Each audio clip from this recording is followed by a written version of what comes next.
Did you know that the relationship between China and the Caribbean stretches back over 500 years, profoundly shaping the region's cultural and economic landscape? From ancient trade routes to modern diplomatic ties, this connection has evolved dramatically. Join us as we uncover the fascinating history and explore the current dynamics of Sino-Caribbean relations, examining how this partnership continues to transform the region in the 21st century.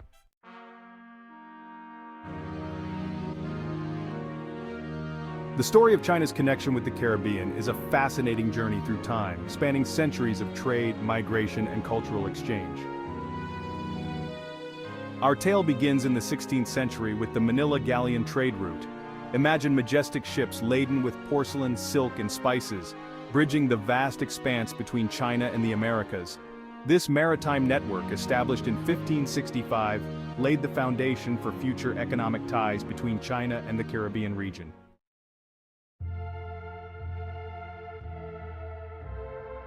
Fast forward to the 19th century, we see waves of Chinese laborers arriving in the Caribbean, insultingly referred to as coolies.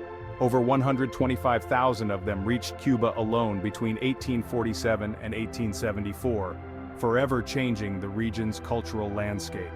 These workers, often subjected to harsh conditions on sugar plantations and in silver mines, played a crucial role in the post-slavery economy of the Caribbean. The Chinese experience in Guyana, Jamaica, Trinidad and Tobago, Aruba, and other countries has been diverse but impactful. Chinese immigrants have contributed to the cultural tapestry of these nations, bringing their traditions, cuisine, and work ethic. In Jamaica, for example, the Chinese community has thrived in sectors like commerce and agriculture, while in Trinidad and Tobago and Guyana, they dominate segments of the retail trade. In addition, there are notable figures of Chinese descent like Sir Solomon Hochoy, the first Governor-General of Trinidad and Tobago. He was also the first non-European governor of a British Crown colony, and the first ethnically Han Chinese, and person of Caribbean nationality, to become Governor-General in the Commonwealth.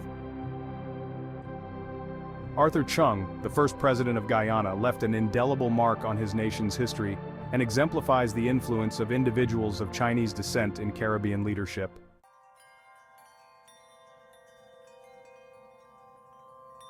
Now let's talk numbers. China's economic footprint in the Caribbean has grown exponentially. Trade volume skyrocketed from $1 billion in 2002 to a staggering $8 billion by 2019. That's a 700% increase in less than 2 decades. Chinese exports to the region, primarily manufactured goods and electronics, reached $6.1 billion. Meanwhile, Caribbean exports to China, mainly raw materials and agricultural products, totaled $1.9 billion. In addition, agreements made between China and Trinidad and Tobago for the export of asphalt for the 2008 Beijing Olympics construction boom was a very significant development, which hopefully can be built on in the future.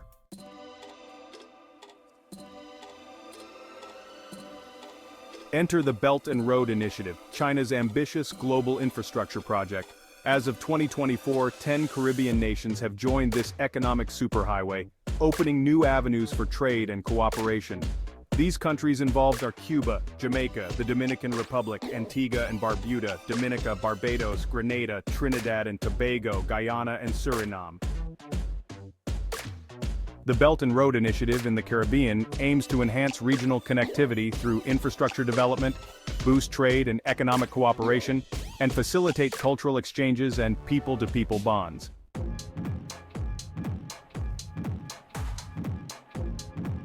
In the energy sector, China is making big moves. They've got stakes in Guyana's oil boom, with the China National Offshore Oil Corporation holding a 25% stake in the lucrative Stabroek block, which is projected to produce millions of barrels of crude oil daily by 2025. In Trinidad and Tobago, China's sovereign wealth fund has a 10% interest in Atlantic LNG, one of the world's largest natural gas producers. It's a win-win proposition which results in energy security for China and economic development for the Caribbean.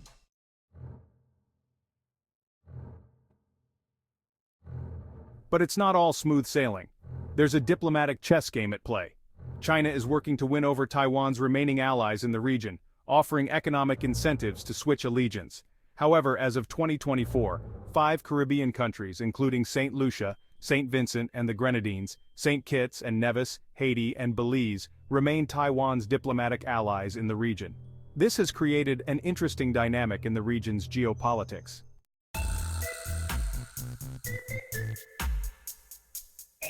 Now let's talk flavor. Chinese cuisine has become a beloved part of Caribbean food culture. Imagine savoring Jamaican jerk chicken chow mein or Cuban arroz frito. It's a delicious blend of two worlds. Chinese Caribbean fusion restaurants are now common throughout the region, reflecting the deep cultural integration that has occurred over generations. But it would be an oversight to discuss the connection between China and the Caribbean without examining the impact of Kung Fu, also referred to as karate or martial arts. Kung Fu films became extremely popular in the Caribbean in the 70s, often shown in outdoor cinemas and makeshift community venues. In Trinidad and Tobago, for example, in addition to normal movie theaters, these movies were screened in community centers and even people's backyards, turning into social events that brought together viewers of all ages. The influence of Kung Fu movies also extended to Caribbean music, especially reggae. Jamaican DJ U-Roy released a song called Natty Kung Fu in 1974, while other reggae artists like Big Youth and I-Roy frequently referenced Kung Fu in their lyrics. Kung Fu movies also influenced Caribbean vernacular. In Jamaica, the phrase Kung Fu became a catch-all term for any impressive physical feat or skill. It wasn't uncommon to hear someone describe a particularly agile cricketer as having real Kung Fu. In other parts of the Caribbean, persons have been heard to threaten to Kung Fu you in verbal altercations. The popularity of Kung Fu films led to an increased interest in martial arts training across the Caribbean. Many islands saw the establishment of their first Kung Fu or karate clubs after these movies became popular. Karate clubs sprang up both in the larger countries and the Eastern Caribbean, teaching traditional Chinese martial arts to students. Many of these organizations continue to operate today, with continued interest from local persons. This is a clear indication that the influence of Kung Fu movies on Caribbean culture has endured beyond the initial craze. It's a unique and interesting example of cross-cultural exchange that had wide-ranging impacts on entertainment, music, fashion, and language. This blend of Eastern martial arts with Caribbean cultural elements has created a distinctive cultural phenomenon that continues to resonate in various ways today.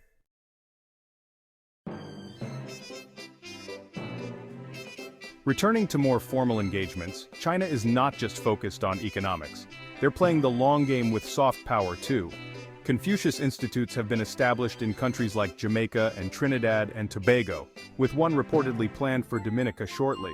Scholarship programs are bringing Caribbean students to study in China, fostering people-to-people connections. Chinese media outlets are expanding their reach in the region, shaping narratives and public opinion. However, China's engagement in the Caribbean extends beyond economic interests and soft power initiatives, and also includes security cooperation.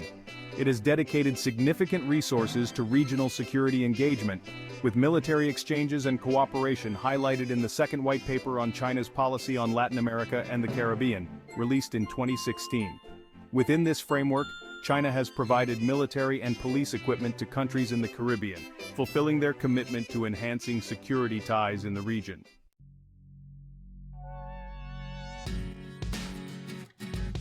Looking ahead, the future of China-Caribbean relations is bright with possibilities. We're talking about joint efforts in renewable energy, with Chinese companies investing in solar and wind projects across the islands. There's collaboration in sustainable tourism, aiming to balance economic growth with environmental protection. In the tech sector, Chinese expertise is helping to bridge the digital divide in many Caribbean nations.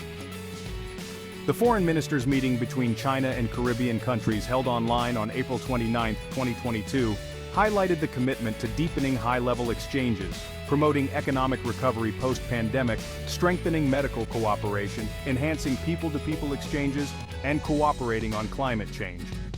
China's proactive approach to building a closer community with the Caribbean underscores the positive trajectory of their relations.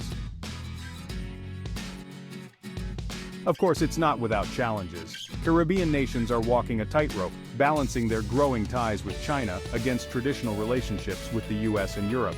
There are concerns about debt sustainability. as some countries have taken on significant loans for infrastructure projects. The environmental impact of large-scale development projects are another source of concern.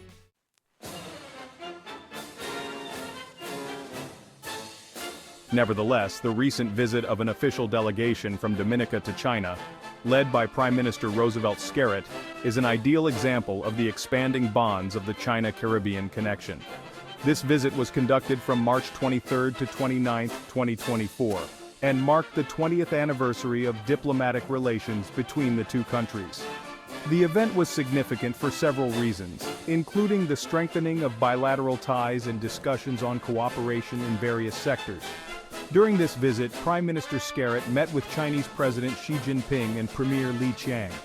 These high-level meetings underscored the mutual respect and cooperation between the two nations. President Xi emphasized the importance of political mutual trust and cooperation in areas such as trade, infrastructure, agriculture, and healthcare. For his part, Premier Li Qiang reiterated China's support for Dominica's sovereignty and development path. The trip resulted in the signing of multiple agreements focused on the Belt and Road Initiative, agriculture, green development, and the Global Development Initiative. China committed to providing over $27 million in budget support to Dominica. Among other matters, the two countries discussed enhancing economic and trade relations, with a focus on infrastructure, construction, new energy, and the digital economy. China also expressed its willingness to support Dominica in improving its disaster prevention and mitigation capabilities. The visit by the high-level Dominica delegation to China was a milestone in the bilateral relationship between the two countries. It showcased the deepening ties and mutual benefits derived from their cooperation over the past 2 decades. The agreements signed and the discussions held during the visit are expected to pave the way for further collaboration and development, benefiting both nations economically, socially, and culturally.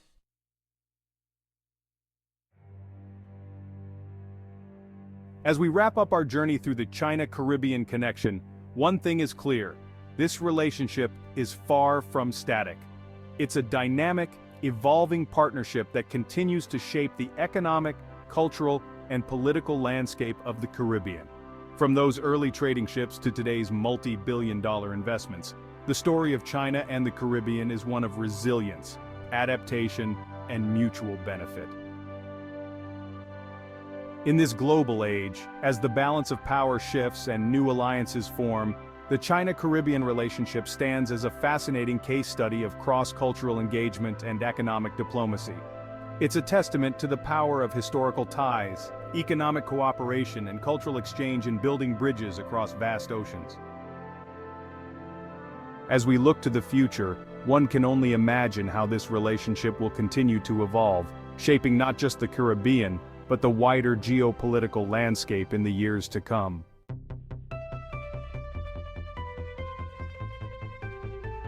However, do you think the China-Caribbean connection is beneficial to the region in the long run, especially in light of possible blowback from the US? Drop us a comment below and let's have a discussion. Also, remember to like and share this video and subscribe to our channel for more informative videos like this. See you in the next video.